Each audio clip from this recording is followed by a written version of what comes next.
adamu kulaba bulabi ono ngenda kukosa bye ndiko ono si bad black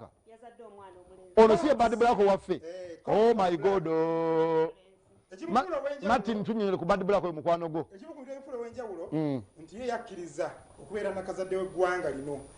abakazi bangi nnyo badde ne baagala okusireyinga ne baagala okwebuzaabuza ne baagala byakuzaala bad black yagamba nti buli mwana abakirabo okuva eri Allah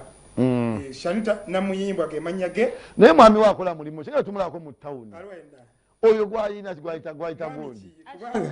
asha akola kitumulako mu town tumulako nti bakola mu events oba akola mu office yagwe babeerawo bati akola guno na guli jiri wajje guno na guli gusangibwa office era nawe yabadde akola ekyewunyisa nti ebbanga lyamaze ne gundi n'omuvubuka oyo abadde azaala ate ng'azaalira balala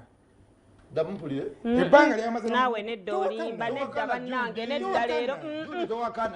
bad black okuva lwe yafuna Asha tafunanga lubuto lulala olimba oli Asha go baito omuntu kakunyumize kano amahaga yali abeeramu egundi ene butabika eno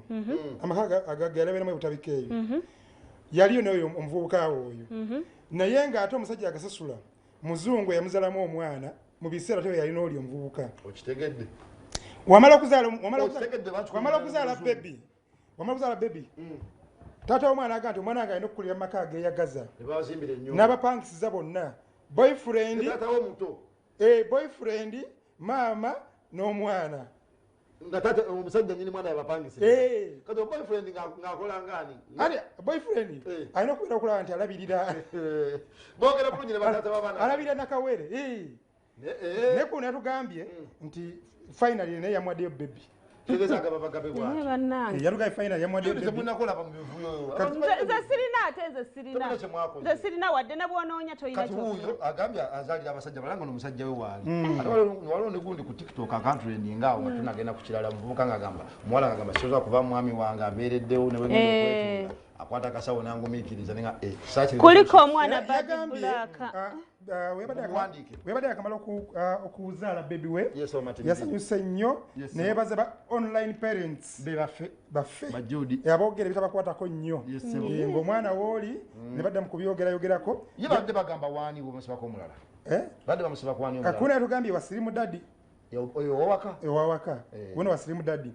omwana yamuzadde bulungi nnyo ng'azitowa kilo 3 n'ekitundu kiba kitegeeza alivere nnomo era neyebaza katonda tamwerabira oyo ebisigalyo n'abikola terabira katonda mulamu bwe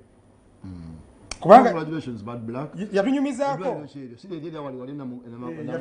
nti niwe yakolanga pulaani z'okugenda sagakozesa kigambo ogenda ali ku gundi wali ku speak era ng'avaekanga ng'amaze okusaba katonda afune sente bino jengana natunda bintu byange nenza afune sente kale weewaawo wali katonda alina ebizibu kubanga katonda abawuliriza sala za president nawuliza ezo omuyange kuliko omwana bad black mukulike kati kiri confirmed Slim Daddy afunye muntu yoze finally black anayinza okwekyusa Black gola boy nga wayise omwezi ogwo ba wiki bbiri ayinza okugamba nti si wa Slim Daddy we ayagala nnyo Slim Daddy nasobola mweso byeji amujjako oyo bad black naye nga kyogera omwana gwa wagundi kimuswaga yasooka muwa muzungu n'atugamba nti omwana yasobola kuba muddugavu mumuwemu omwezi agenda kweruka twamulinda omwana agaana kale